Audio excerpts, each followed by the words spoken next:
Good morning दोस्तों। आज हम नेक्स्ट सेट स्टार्ट करेंगे। इसका सेट नंबर 13। इसके पहले मैं सेट नंबर 12 तक कंप्लीट कर दिया हूँ। ये देखिए सेट नंबर 13 है साइंस का, RRC group D 24/8/2022 first shift का क्वेश्चन। कहता है निम्नलिखित में कौन सी अभिक्रिया संभव होगी। CuSO4 प्लस Ca जब रिएक्शन करेगा तो CaSO4 प्लस Cu बनेगा। ये अभिक्रिया क्या है, संभव है। कहता है माइटोकॉन्ड्रिया को विलक्षण बियर्ड कोशिकांग क्यों माना जाता है। क्योंकि इसमें राइबोसोम और DNA होता है। क्योंकि इसमें क्या होता है, राइबोसोम और DNA होता है। अब तीसरा नंबर क्वेश्चन कहता है ब्लीचिंग पाउडर बनाने में किस गैस का प्रयोग किया जाता है, क्लोरीन का। ब्लीचिंग पाउडर बनाने में किस गैस का प्रयोग किया जाता है, क्लोरीन का। अब देखिए नेक्स्ट सेट नंबर है क्वेश्चन नंबर 4 है। कहता है उस विकल्प का चयन कीजिए जो अलैंगिक प्रजनन से संबंधित स्तंभ 1 स्तंभ 2 के सम्मिलित लिस्मेनिया द्विविखंडन, ईस्ट मुकुलन, प्लाज्मोडियम, हाइड्रा जो है बहुविखंडन, और ये जो है प्लाज्मोडियम जो है पुनर्जनन हो जाएगा। तो 1-4 के हो जाएगा बी नंबर। कहता है निम्नलिखित में कौन सा एल्युमिनियम का अयस्क है, तो बॉक्साइट है। कौन सा एल्युमिनियम का अयस्क है, तो बॉक्साइट हो जाएगा। छठा नंबर क्वेश्चन कहता है निम्नलिखित में कौन सी बेंजीन अणु की सही संरचना है। तो देखिए बेंजीन अणु का सही संरचना ऑप्शन नंबर ए हो जाएगा। 7 नंबर कहता है निम्नलिखित में से किस कारण के दौरान रक्त द्वारा धमनी की भित्तियों पर परकुचित रक्तदाब आरोपित किया जाता है, तो नीलय के संकुचन। क्या हो जाएगा, नीलय के संकुचन। 7 के बी हो जाएगा। 8 नंबर क्वेश्चन कहता है निम्नलिखित में से कौन सा संबंध उत्तल दर्पण उत्पन्न आवर्धन m को सही ढंग से दर्शाता है। तो 0 से बड़ा m होगा, m से बड़ा 1 होगा। तो ऑप्शन नंबर बी हो जाएगा। 9 में है ए जिसकी आधुनिक आवर्त सारणी में स्थित इसके गुणों के आधार पर असंगत है। इसका इलेक्ट्रॉनिक विन्यास क्षार धातु के समान है लेकिन यह द्विपरमाणविक अणुओं के रूप में मौजूद है। बी वह तत्व है जो तीसरे आवर्त में सोडियम के ठीक बाद आता है और आधुनिक आवर्त सारणी में समूह सी के अंतर्गत आता है। ए, बी और सी की पहचान कीजिए।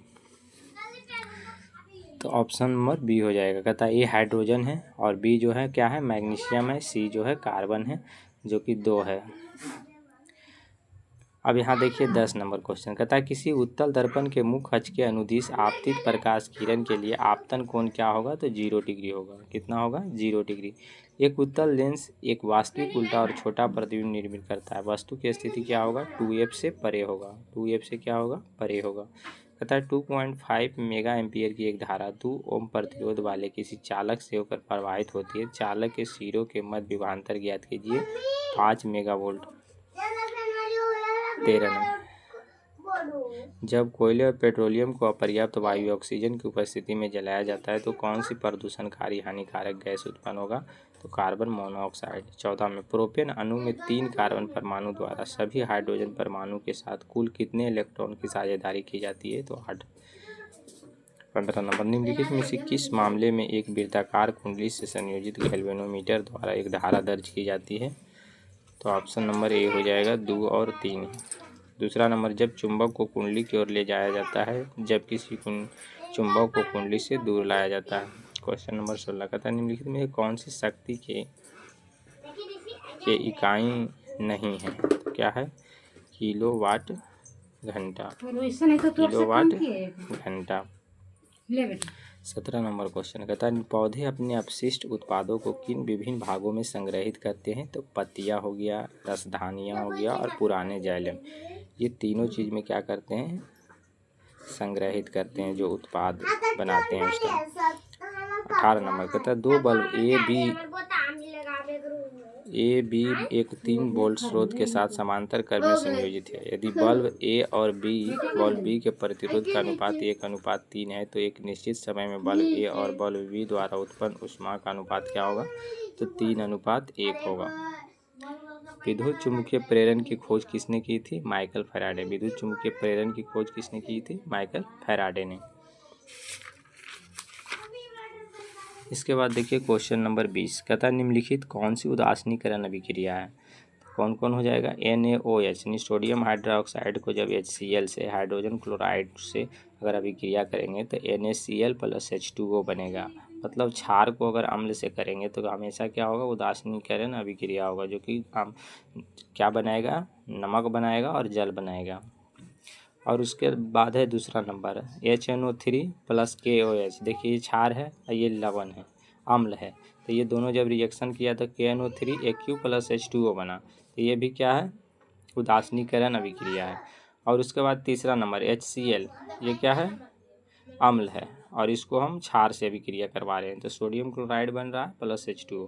तो ये भी क्या है, उदासीनीकरण अभिक्रिया है। तो इसमें हो जाएगा 1 2 3, यानी तीनों हो जाएगा। 21 नंबर कहता है पौधे की ऊर्जा की कम आवश्यकता क्यों होती है। तो ऑप्शन नंबर डी हो जाएगा, क्योंकि उनमें अत्यधिक मृत कोशिकाएं पाई जाती है। क्या होता है, सबसे ज़्यादा मृत कोशिकाएं पाई जाती है। 22 नंबर कहता है तत्वों के रासायनिक गुणों का अध्ययन करने के लिए मेंडलीफ ने किन दो तत्वों से बनने वाले यौगिक पर ध्यान केंद्रित किया था। तो हाइड्रोजन और ऑक्सीजन। कौन सा तत्व था, हाइड्रोजन और ऑक्सीजन। ये दो तत्व पर सबसे ज़्यादा फोकस किया था ध्यान। अब इसके बाद आते हैं क्वेश्चन नंबर 23। कहता है वायु में संचरित एक प्रकाश किरण एक कांच की पट्टी में प्रवेश करती है, तो इनमें से कौन से कथन सही है। तो डी नंबर हो जाएगा, 1 2 3, यानी तीनों सही होगा। पहला नंबर है आपतन कोण अपवर्तन कोण से अधिक होता है। दूसरा नंबर है आपतन कोण निर्गत कोण के बराबर होता है। तीसरा नंबर है निर्गत किरण आपतित किरण के समांतर होती है। यानी 1 2 और 3 तीनों क्या है, सही है। अब देखिए आते हैं 24 नंबर। कहता है निम्नलिखित में कौन सा शारीरिक परिवर्तन यौन विकास के चरण का एक हिस्सा नहीं है। नहीं पूछ रहा है। तो आवाज़ में बदलाव ये है, मासिक धर्म ये भी है, मुहासे आना ये भी है, लेकिन मोटापा नहीं है। मोटापा क्या है, नहीं है। 25 नंबर क्वेश्चन कहता है उस उदासीनीकरण अभिक्रिया के अभिकारकों का अनुमान लगाएं जिसके उत्पाद लिथियम सल्फेट और जल है। लिथियम सल्फेट और जल है। तो क्या हो जाएगा, पहला नंबर हो जाएगा। क्या चीज़, सल्फ्यूरिक अम्ल और लिथियम हाइड्रोक्साइड। क्या हो जाएगा, सल्फ्यूरिक अम्ल और लिथियम हाइड्रोक्साइड। थैंक यू दोस्तों।